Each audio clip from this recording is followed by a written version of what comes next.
Welcome to the intersection of technology, cybersecurity, and society. Welcome to ITSPmagazine. Knowledge is power, now more than ever.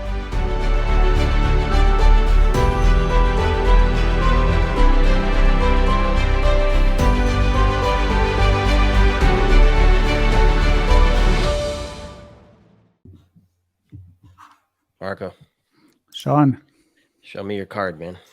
I don't know. I don't have my ID. I want to know who you are. I wish I knew. I can't tell from looking at you. I have to look at a card to see that. Identity is not what it used to be, Sean. It's not? I don't know if I am who I think I am or who they say I am. So I don't even know who you are. What I know is that I know our guest, but can you prove that he is who he is? That's for us to figure out, I guess. Let's see if the tests are passed. Rohit Ghai, it's good to have you on the show. It's been a while. We missed you. How are things? Things are great. Sean and Marco, always a great pleasure to be with you guys. And I sensed an identity crisis of some sorts in that opening dialogue. But yeah, absolutely. Identity is no longer what it used to be. Absolutely. And you guys will just have to guess during our conversation if this is the real me or if it's a deep fake of me, kind of pretending to be me. So we'll keep you guessing.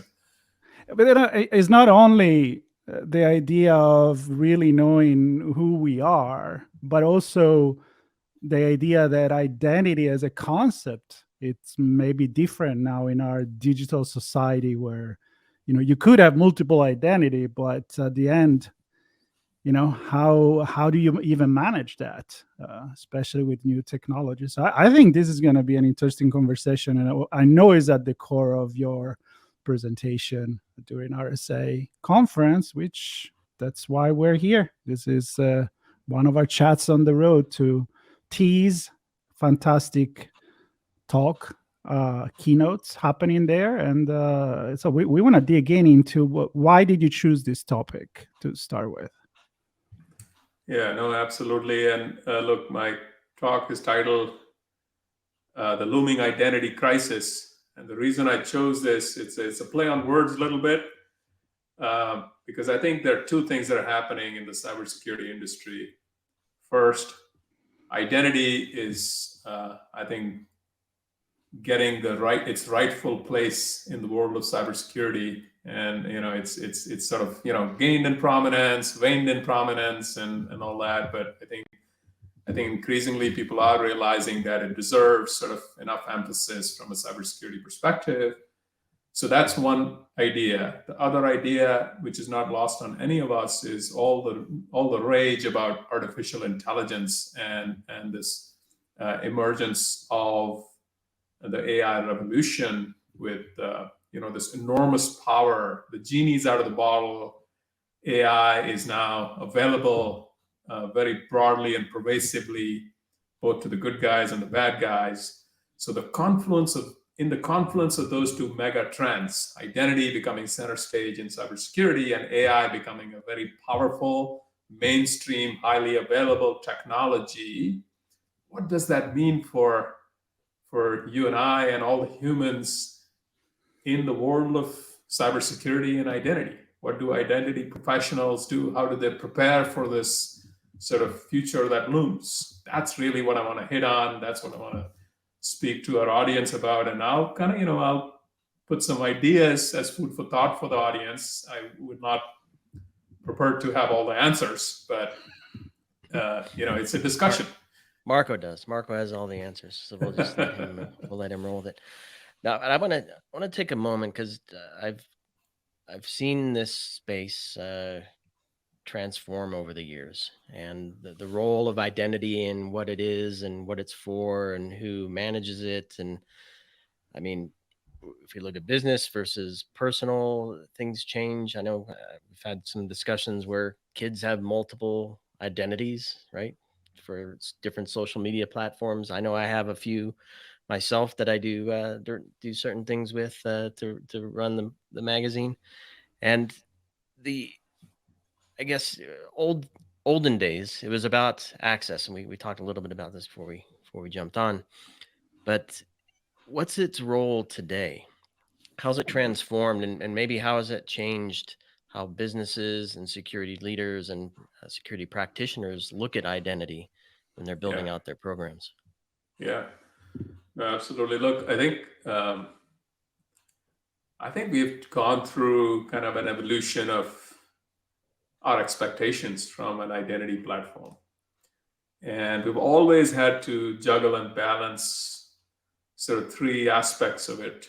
There's the access aspect, like give this actor on the network, access to the resources that they need, and make it, the second aspect. So access is one dimension. The second dimension is always, and this came to fore, especially when we started to use mobile devices, is the idea of convenience. Okay, give me access, but don't make it super clunky or inconvenient for me to gain access. Don't get in the way.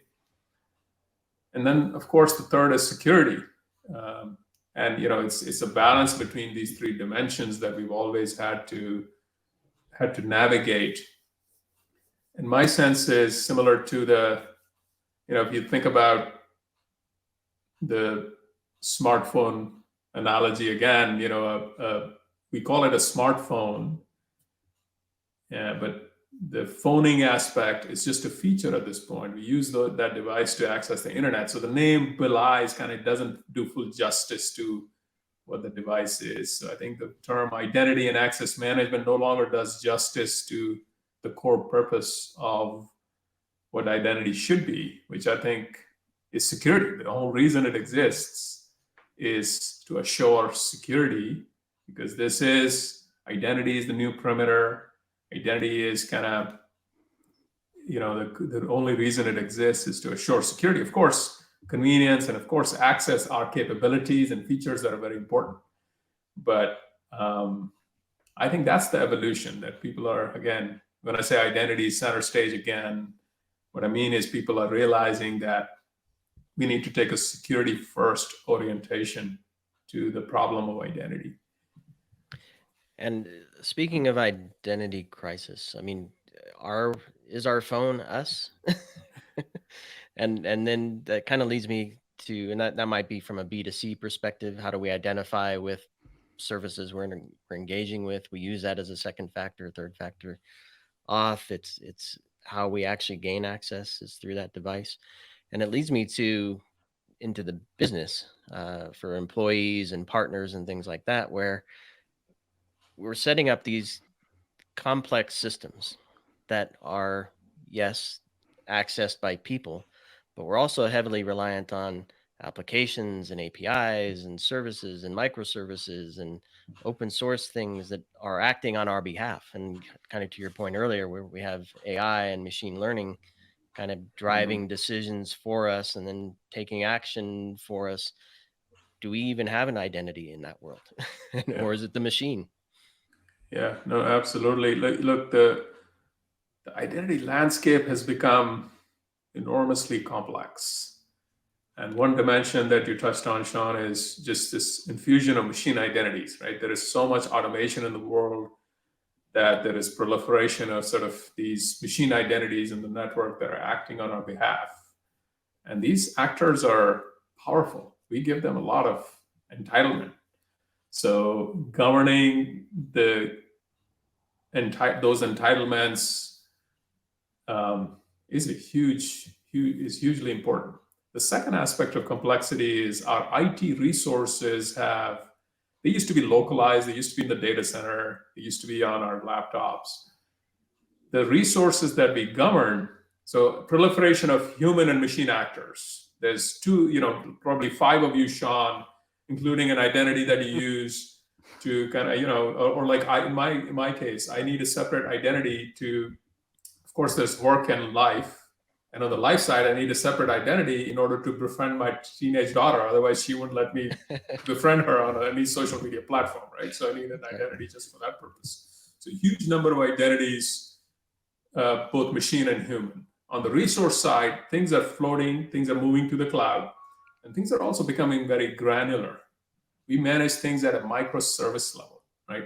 It's no longer about governing access to a server, not a monolithic concept, but within the application, even inside the application, you want to govern at a microservice level.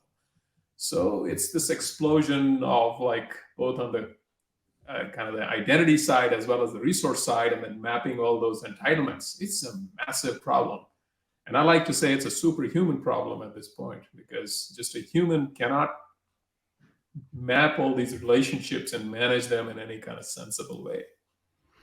I love that you went there, because I want to kind of dissect the title of the talk, which is the looming identity crisis, and really looking into what you mean when you refer to a crisis. And I want to pinpoint this because I say many times when we look at things from a philosophical perspective, I joke that since when we talk about AI, we talk about the application of it, but it's also a moment that it's not just about the technology. I feel like ethics and philosophers have never been so involved in technology like it's nowadays. So the fact that you choose crisis, I'm very curious to know what from what angle are you going to talk about it?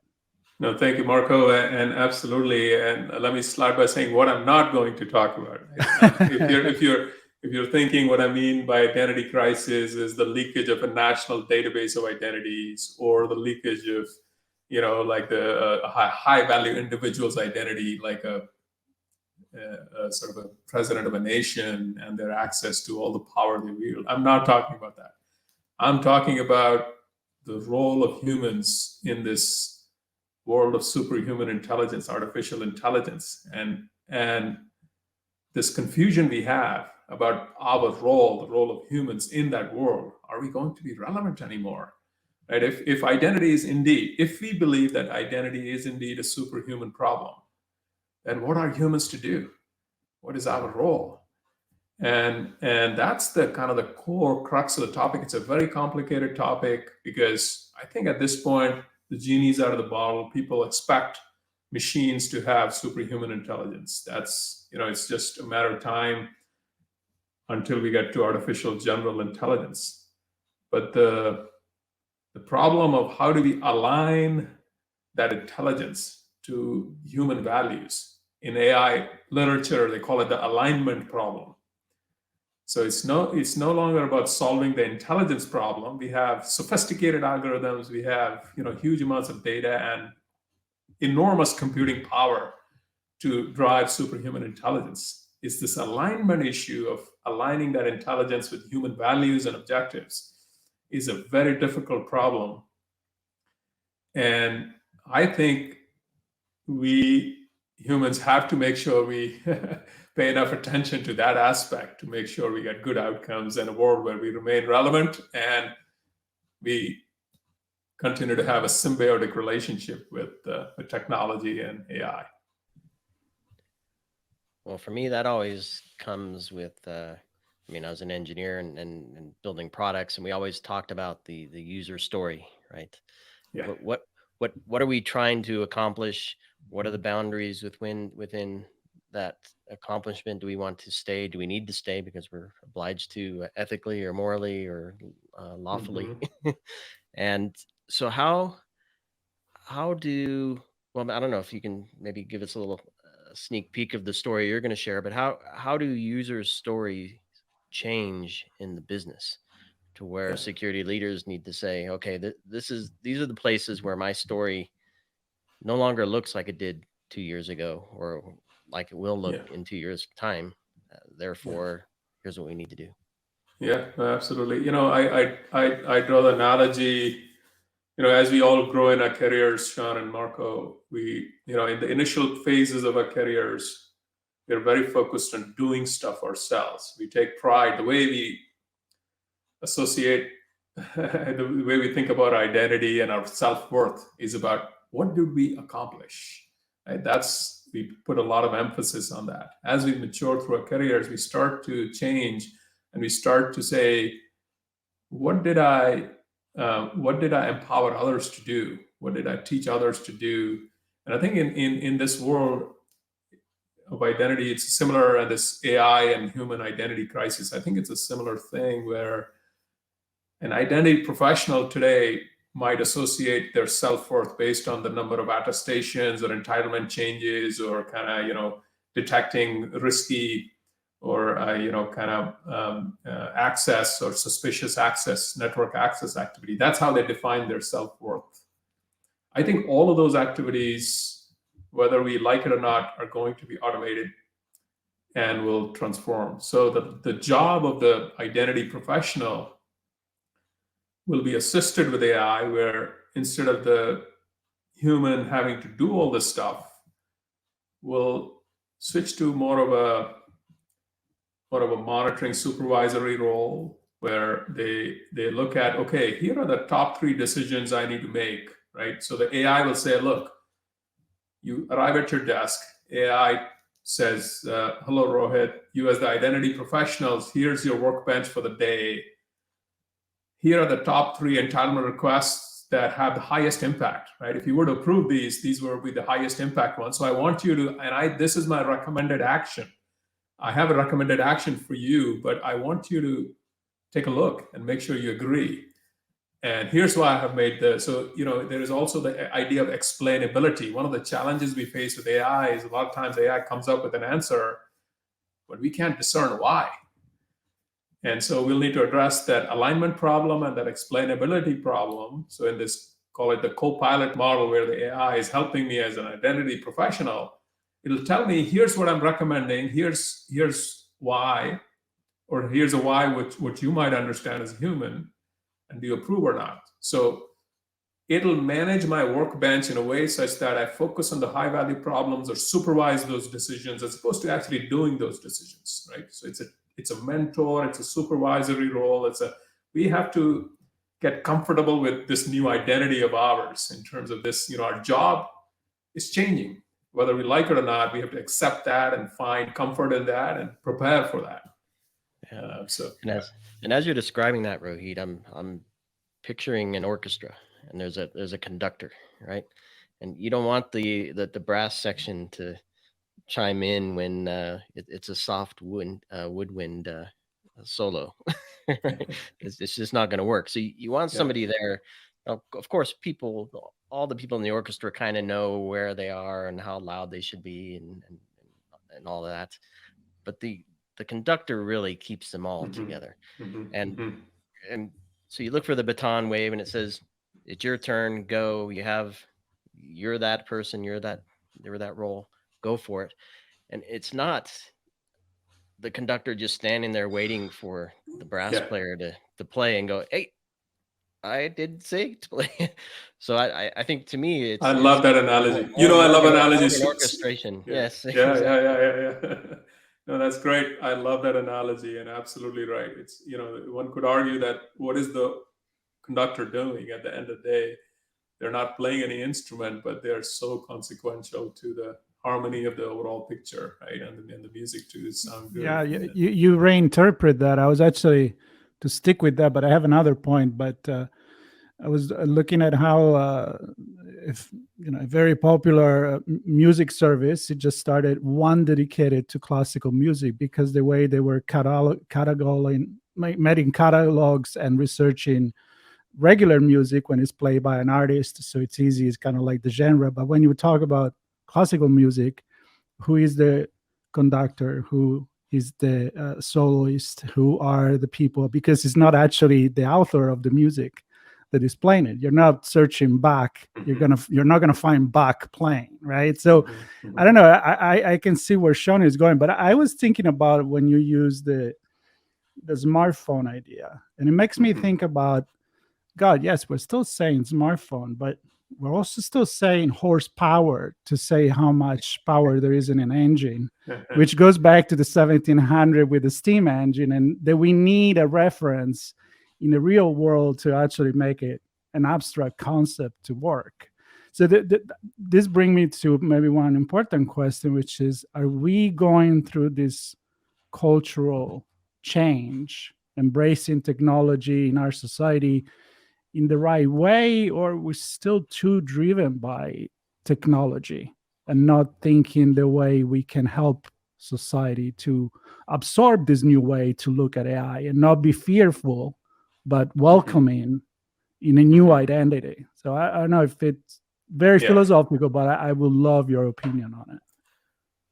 Yeah, I'll take inspiration from, there's a recent dialogue on this exact topic, Marco, which was the 60-minute section with Sundar Pichai, where they talked about AI and Google's AI. And, when Sundar was asked the question, similar question, he said, look, what keeps me optimistic is that there are a lot of people who are worrying about, the ethical aspect of AI or the preparedness aspect of humans. And while I agree with Sundar that that's a great thing, I don't think there are enough people acting on it yet. There are a lot of people worried about it. There's a lot of media, and you guys are, helping out a lot in terms of making sure there is attention being placed on this topic. But that attention needs to translate to action soon enough, because there will be this hunger for power, the power that the AI yields. Everybody will be attracted to it because of the massive productivity gains. If we can do what we could do, what would take, 5,000 PhDs, 20 years to accomplish in the protein folding example, if we could do that in a matter of 3 months, of course, we're going to be attracted to it. So it'll be this massive sucking sound, which will draw all the attention towards that. And as such, while we may be worrying about this ethical thing or this preparedness thing, we may not act on it enough. So I almost feel like some regulatory activity or some mandatory, some form of mandates to make sure, that there is enough action and not just attention placed on that topic actually manifests. And look, I've traditionally been sort of wary of regulatory activity, but in this case, I think we are treading new ground. And I go back to my time frame as a kid, using sci-fi novels and Isaac Asimov's kind of novels about robotics and the 4 laws of robotics and all that. I mean, we need laws of AI and these governance type things to ensure that action actually happens. Otherwise, it'll not, because there'll be so much investment, venture funding, and everything else on just productivity that I think we'll lose focus on the other point. And do we need laws of identity? I mean, some countries have taken pretty forward-looking steps, even many years ago, to have national identities that are digital. And are we kind of missing the mark there globally on that front, do you think? I believe we are. I would be very happy with just one law of identity, Sean, which is let's get rid of passwords. Just that one law. If you pass that law, I'm a happy dude. I'm very happy. Look, we've talked about the death of passwords. We now have passwordless technology that I think is industrializable, and yet the reliance on passwords continues. And 83% of cyber incidents on the back of compromised credentials. Like, what more proof point do we need to actually mandate some of this? So again, it's a matter of sort of passion for me, but I absolutely agree. On the identity space, there are some clear set of things that ought to be sort of more mandates versus guidelines. Yep. Otherwise, we're going to end up in an identity crisis. You got it. I didn't say it. You said it, Sean. And it's looming. Right. It's looming, according to the keynote session title. It's looming, that crisis.